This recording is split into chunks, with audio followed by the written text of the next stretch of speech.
기획 제작 김영사. 스튜디오 전산실. 김용 대하 역사무협. 신조 협녀. 풍진 곤돈. 두 고수의 대결.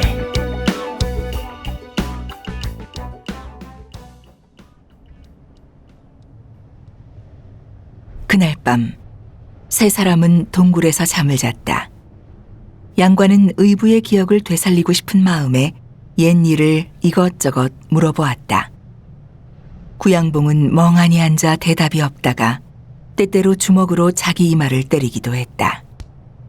머리를 쥐어짜도 도무지 생각이 나지 않아 답답한 모양이었다. 양관은 이러다 오히려 더 악화될까봐 그를 달래 잠자리에 들게 했다. 그러나 자신은 잠들지 못하고 뒤척이며 두 사람이 대결에서 보여준 무공을 떠올렸다. 생각할수록 마음이 설렜다.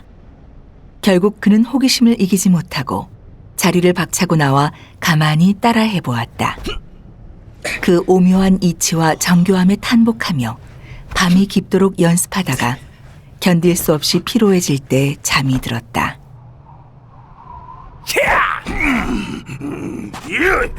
다음 날 새벽 동굴 밖에서 바람 소리가 들려왔다. 간간히 기합 소리와 옷이 펄럭이는 소리도 섞여 들려왔다. 양관은 퍼뜩 잠에서 깨어 밖으로 달려나갔다. 과연 홍칠공과 구양봉이 또 정신없이 겨루고 있었다. 양관은 한숨이 절로 나왔다. 늙으면 애가 된다더니 어르신들이 또 시작이군. 가만히 보고 있자니 홍칠공의 움직임은 하나하나가 정석처럼 분명했고 구양봉의 초식은 도무지 뭐가 뭔지 가늠하기 힘들었다. 그래서 홍칠공이 우위를 점하다가도 구양봉의 변칙적인 초식에 말려 전세가 다시 대등해지곤 했다. 두 사람은 날이 밝으면 싸우고 밤에는 잠을 자며 꼬박 사흘을 겨루었다. 둘 다 기진맥진에 그만두고 싶었으나 서로 먼저 양보하려 들지 않았다. 양관은 구양봉의 잠자리를 살펴주며 결심을 굳혔다. 내일은 무슨 수를 써서라도 대결을 그만두시도록 해야겠다. 그는 구양봉이 잠든 것을 확인하고 홍칠공의 귀에 대고 가만히 속삭였다. 동굴 밖에서 잠시 드릴 말씀이 있습니다. 홍칠공은 양과를 따라 나왔다. 동굴에서 10여 장쯤 떨어진 곳까지 오자 양과가 갑자기 무릎을 꿇고 말없이 고개를 숙였다. 홍칠공은 잠시 어리둥절하다가 곧 그의 뜻을 알아차렸다. 구양봉이 제정신이 아닌 것을 가엾게 생각해 그만 물러나 달라는 뜻일 터였다. 홍칠공은 웃음을 터뜨렸다. 그리하자꾸나. 그는 그 길로 봉을 끌고 산을 내려갔다. 몇 장쯤 내려갔을까. 뒤에서 바람 소리가 들리더니 어느새 구양봉이 지팡이를 휘두르며 달려왔다. 그는 다짜고짜 일격을 가했다. 지금 도망가는 거요! 홍칠공은 공격을 피하다가 얼른 자리를 뜨려 했으나 구양봉의 지팡이에 막혀 몸을 뺄 수가 없었다. 고수들 사이의 대결에서는 조금의 빈틈만 있어도 수세에 몰리는 법이다. 홍칠공은 그만 물러나려는 생각에 방어만 하다가 몇 번이나 구양봉의 지팡이에 몰려 목숨을 잃을 뻔했다. 그가 낭패한 표정으로 이러지도 저러지도 못하는 사이 구양봉의 지팡이가 그의 아랫배를 겨누고 공격해왔다. 구양봉의 다음 공격은 더욱 날카로울 게 분명했다. 그래서 홍칠공은 그의 공격을 피하지 않고 봉을 들어 맞받아쳤다. 봉과 지팡이가 서로 맞부딪히는 순간 구양봉의 지팡이에서 엄청난 내공이 전해져 왔다. 나와 내공을 겨루려는 것인가? 홍칠공은 깜짝 놀랐지만 곧 마음을 추슬렀다. 상대가 내공으로 공격할 때는 마찬가지로 내공으로 맞서는 것 외에는 방법이 없었다. 그는 급히 운기했다. 고수끼리 장력으로 겨루다가 부상을 입으면 큰 크게 걱정할 필요는 없다. 그러나 내공으로 맞선다면 한쪽이 죽기 전에는 섣불리 멈출 수 없다. 두 사람은 예전에 몇 차례 무공을 겨룬 적은 있지만 상대방의 힘을 알기 때문에 자신에게 승산이 없는 상황에서 함부로 모험을 걸지는 않았다.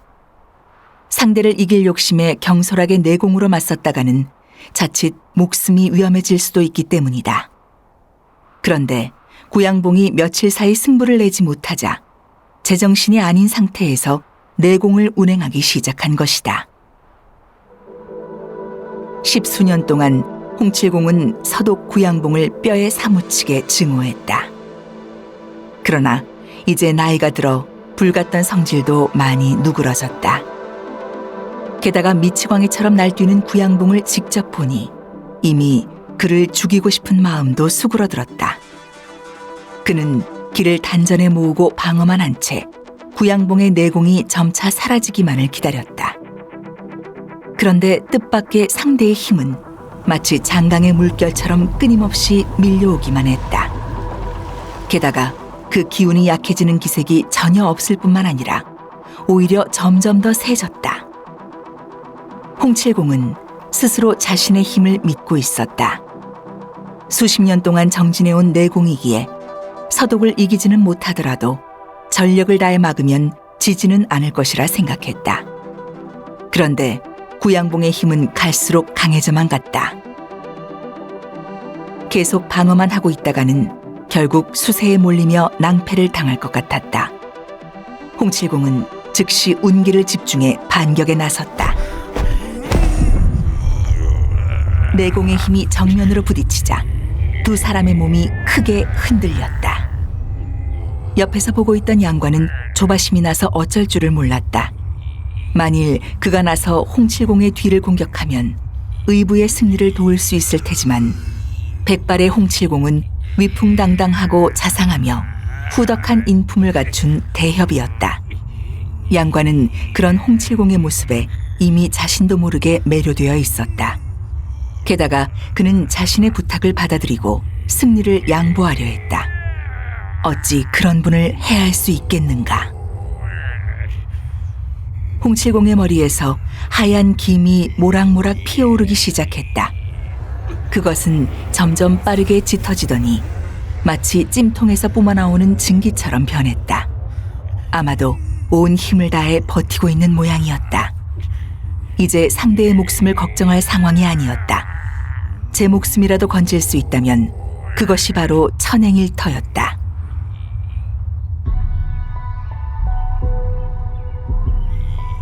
어느새 날이 밝아 진시가 되었고 대결은 한낮까지 이어졌다. 홍칠공은 점차 힘이 약해지는 것을 느꼈다. 그런데 구양봉은 전혀 지친 기색도 없이 여전히 성난 파도처럼 세차게 밀고 들어왔다. 원초적인 힘은 실성할수록 강해지는구나. 내 목숨도 오늘로 끝인가 보다. 홍칠공은 미련을 버리고 힘이 닿을 때까지 최선을 다하리라 생각했다. 그러나 그가 모르는 사이 구양봉 역시 힘이 다해 더 버티기 힘든 지경이 되었다. 그렇게 또 2시즌이 지나 신시가 되었다. 양관은 얼굴이 사색이 되었다. 계속 이렇게 가다간 두 사람 모두 목숨을 보전키 어려울 것 같았다. 그렇다고 끼어들어 말릴 수도 없었다. 자신의 힘은 두 고수의 발치에도 못 미치니 떼어내기는커녕 제 목숨까지 위태로울 수 있었다. 어찌할 바를 모르고 망설이는 사이 구양봉의 표정이 일그러지고 홍칠공은 숨을 헐떡였다. 내 죽는 한이 있어도 두 분 목숨은 살리고 봐야겠다. 마침내 생각을 굳힌 양관은 나뭇가지를 꺾어들고 두 사람 사이에 끼어들어 무릎을 꿇고 앉았다.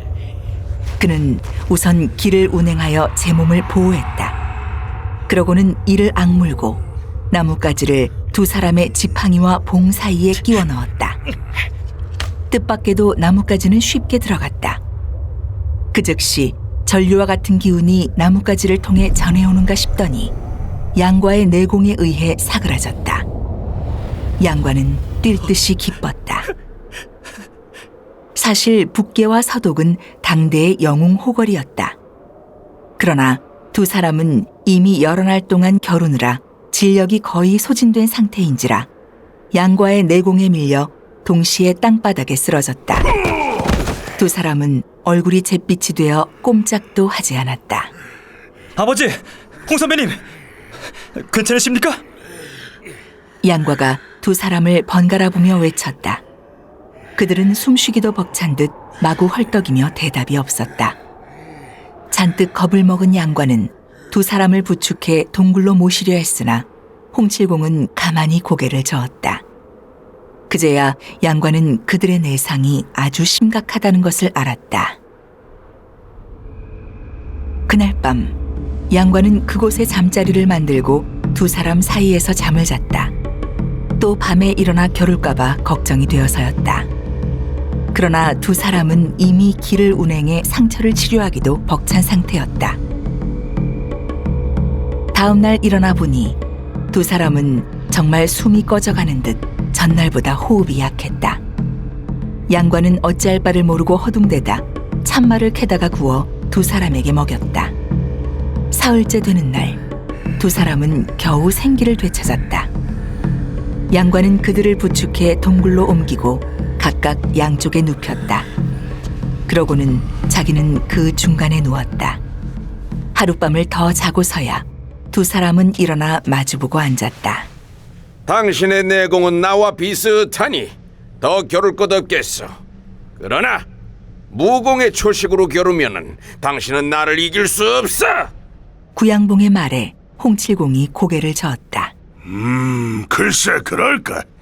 내가 개방에서 전해오는 타구봉법을 쓴다면 내공을 싣지 않아도 당신은 절대 막아낼 수 없어. 목숨을 걸 것까지는 없고 그저 초식을 겨루어 승패를 가리는 것도 괜찮겠지. 좋소. 내공은 쓰지 말고 초식으로 겨루어 봅시다.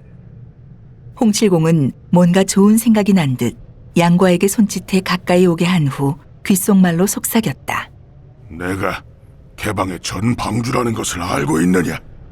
양과는 고개를 끄덕였다. 그는 전진교 중양궁에서 사형들이 당대 인물들을 이야기하며 개방의 전 방주인 구지신계 홍칠공이야말로 무공이 천하를 덮고 대담하며 사람들을 두루 살피는 영웅 중의 영웅이라고 칭송하는 것을 들은 적이 있었다. 지금 내가 봉법 하나를 알려주마. 이 무공은 예부터 우리 개방의 방주에게만 전해졌던 것이다. 그러나 내가 힘이 없어 꼼짝도 할 수 없으니 네가 나 대신 좀 보여줘야겠다. 선배님, 방주에게만 전수되는 거라면서 저는 배우지 않는 것이 옳겠습니다. 제 의부가 아직 정신이 돌아오지 않아 그러니 선배님께서 이해해 주십시오. 홍칠공이 고개를 저었다. 나는 자세만 가르칠 것이다. 운기하는 요령을 모르면 무용지물이니 외부에 나가서는 소용없을 것이다. 네 의부를 정말 때리는 것도 아니고 네가 몇 가지 초식만 해보이면 네 의부는 금방 알아볼 거다. 그 정도면 내게 무공을 가르쳐줬다고 할 수도 없는 것이고. 이 무공이 개방의 최고 무공이라면 아버지가 당해낼 수 없을 수도 있다. 아버지가 지도록 도울 수는 없지. 양과는 한사코 홍칠공의 제안을 사양하며 개방의 비전을 배우려 하지 않았다. 그런 양과의 마음을 홍칠공도 곧 눈치챌 수 있었다.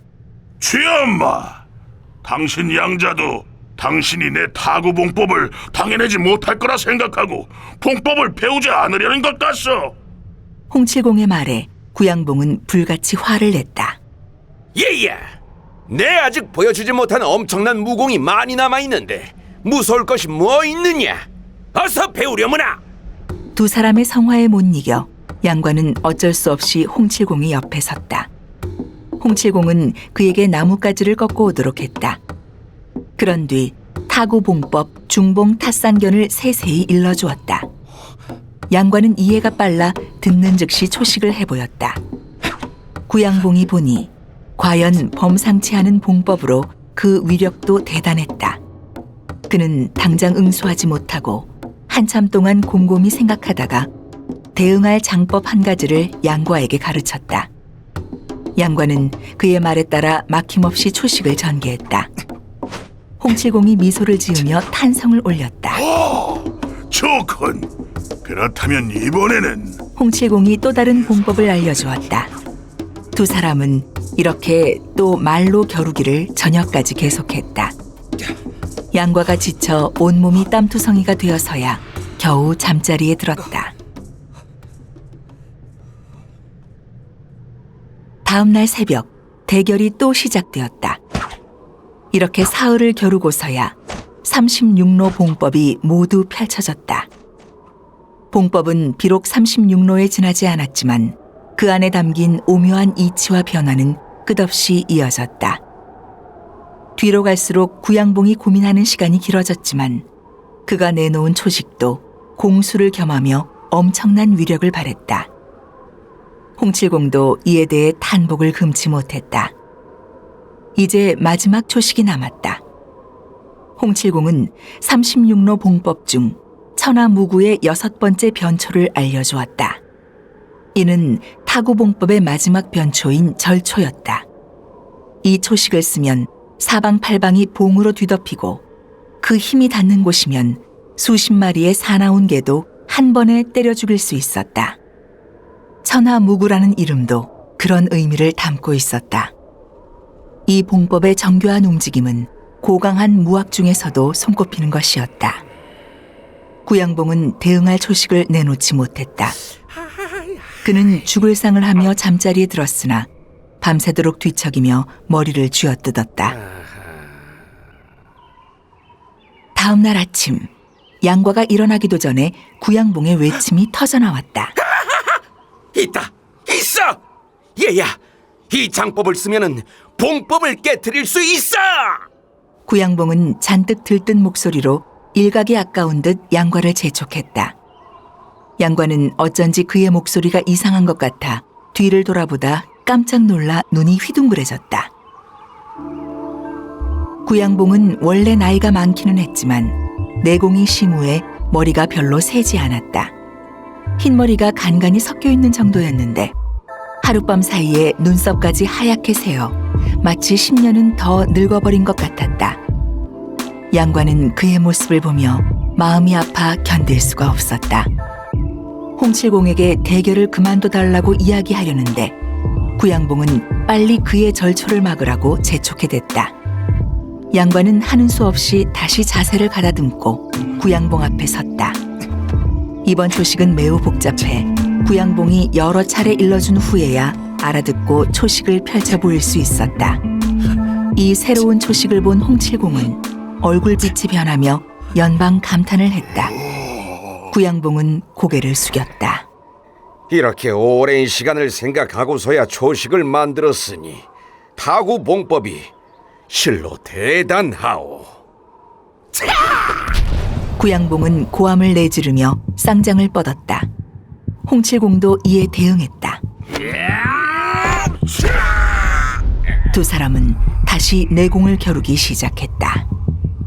홍칠공은 힘을 주다가 갑자기 강한 힘이 거꾸로 돌며 자신을 반격하는 것을 느꼈다. 깜짝 놀라 가만히 집중해보니 구양봉의 힘이 뻗쳐오는 게 아니라 자신이 전개한 힘이 천천히 반탄되어 되돌아오는 것 같았다. 이상하군 취한마. 무슨 수작을 부리는 거요? 늙은 거지.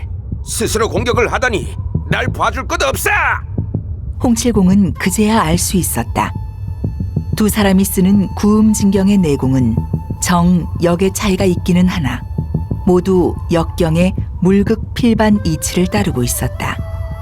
세상의 모든 사물과 이치는 극에 이르면 반대로 되돌아간다는 뜻이었다.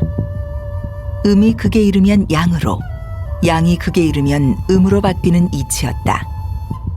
두 사람이 쓰는 구음진경의 무공이 남김없이 발휘되자 홍칠공이 쓰는 정공은 점차 역이 되고 구양봉이 쓰는 역공은 점차 정으로 변했다. 두 사람이 계속 힘을 가하자 그 힘이 하나가 되어 섞이며 서로 맞서지 않고 융합되었다. 그것은 마치 태극의 원을 그리듯 서로 합쳐지는 것이었다. 두 사람은 온몸이 가벼워지는 것을 느꼈다. 처음에는 뼛속까지 시린 추위가 엄습하더니 상대의 내공이 전해지자 봄볕 같은 따스함이 느껴졌고 이것이 점차 엄청난 열기를 더해주었다. 이 기운은 호흡을 통해 각 경맥과 사지로 전해져 온몸을 편안하게 만들었다. 그러다가 순식간에 온몸이 뜨거워지며 마치 불구덩이에 들어앉은 듯 참을 수 없는 열기가 온몸을 감쌌다. 그런가 하면 또다시 상대의 내공이 물결치듯 밀려와 순식간에 열기를 식혀주기도 했다. 두 사람은 동시에 웃음을 터뜨렸다. 그래. 더 겨룰 것 없네. 홍칠공이 훌쩍 몸을 일으켰다. 노동물 구양봉 함께 죽자고. 결국에는 이렇게 길동무가 되는구나. 그는 웃으며 달려와 구양봉을 덥석 끌어안았다. 양관은 홍칠공이 의부를 해하려는 것인 줄 알고 그의 등을 붙잡았다. 그러나 워낙 힘있게 끌어안고 있어 떼어놓을 수가 없었다. 구양봉은 이미 기력이 쇠진해 꼼짝도 하지 못했다. 순간 눈앞이 환해지며 머릿속이 맑아지는 것을 느꼈다. 수십 년 동안 겪었던 일들이 하나하나 주마등처럼 눈앞을 스쳐갔다. 구양봉도 웃음을 터뜨렸다.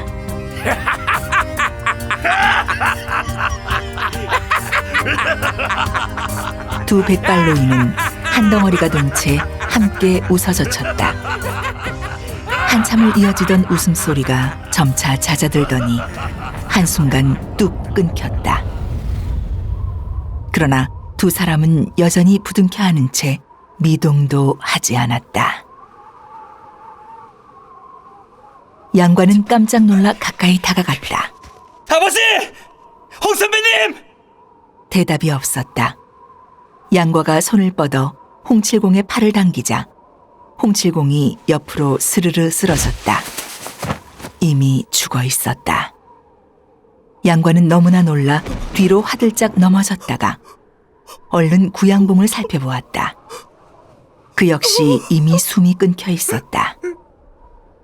웃음소리는 그쳤지만 두 사람은 여전히 웃는 얼굴이었다. 저 골짜기 사이로 두 사람의 호탕한 웃음소리가 메아리 되어 되돌아왔다.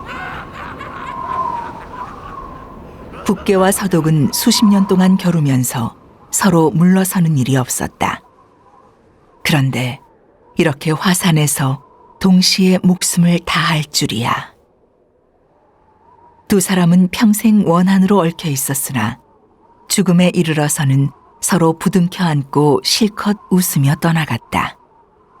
수십 년 동안 얽혀있던 증오와 원한을 웃음으로 날려버린 것이다.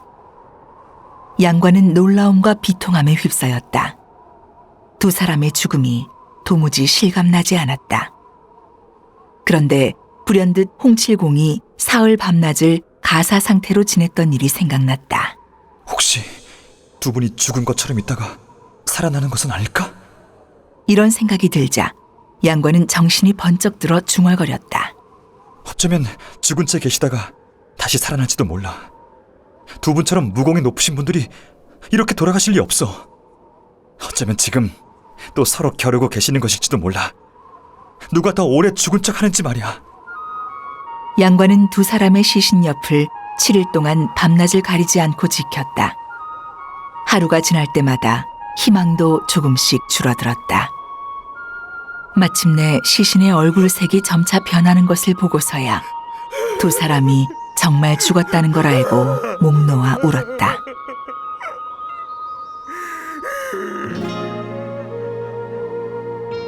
양과는 동굴 옆에 구덩이를 2개 파고 무림고수 2분을 묻었다. 술이 담긴 호로병과 두 사람이 대결할 때 쓰던 지팡이와 봉도 함께 묻어주었다. 양과는 너무나 허무했다. 두 사람이 혹독한 대결을 벌이면서 남긴 발자국은 아직 눈 위에 생생히 남아있었다. 발자국은 고스란히 남아있건만 사람은 죽어 땅에 묻히다니 양관은 두 사람의 발자국을 제 발로 밟아가며 그날의 모습을 떠올렸다. 그러자 비통함을 금할 수가 없었다. 무림의 정상에서 양대 산맥처럼 우뚝 서 있던 두 고수가 자신처럼 보잘것없는 애송이의 손에 의해 땅에 묻힌 것을 생각하니 무엇이 광영이고 무엇이 위세인지 도무지 알 길이 없었다. 모든 것이 한갓 꿈처럼 허무하기 그지없었다. 양관은 두 고수의 신묘한 무공에 진심으로 감복했다. 그는 두 사람이 보여준 무공을 하나하나 떠올려 보았다. 그리고 그들을 따라 해보며 동굴 속에서 20여일을 보냈다. 양관은 그들이 보여준 무공을 모두 똑똑히 기억했다. 그러나 초식은 틀림없이 따라할 수 있었으나 그들의 깊고 깊은 내공은 흉내낼 수 없었다. 양관은 두 사람의 무덤에 공손히 8번 절을 올렸다. 아버지께서 대단하시긴 했지만 분명 홍 선배님보다 한 수 아래였어. 타구봉법의 마지막 초식인 천하무구는 정말 절묘하게 이를 데 없었지. 아버지께서도 하룻밤을 꼬박 고민한 끝에야 대적할 초식을 내놓을 정도였으니 더 말할 이유가 없지. 아버지의 초식도 대단했지만 만일 정말 대결을 하는 상황이었다면 그렇게 생각해볼 여유가 없으니 패하셨을 거야. 양관은 한숨을 길게 내쉬고는 산을 내려갔다. 그는 그저 발길 가는 대로 걸을 뿐 목적지를 정해놓지 않았다. 그러자 마치 세상에 홀로 남은 것 같은 기분이 들었다. 여기저기 떠돌아다니다 명이 닿는 곳에서 쓰러져 죽으면 그만이라고 생각했다. 화산에 오른 지 한 달도 되지 않았건만 양관은 그곳에서 수년의 세월을 보낸 것만 같았다. 산을 오를 때는 사람들에게 받은 멸시로 인해 가슴속 가득 분노가 차 있었지만 산을 내려올 때는 세상 만사가 모두 뜬구름같이 보였다. 세상 사람들이 존중해주면 어떻고 또 깔보면 어떠랴. 그는 어리고 어린 나이에 분세 질속하여 이미 세상을 등한시하기 시작한 것이다.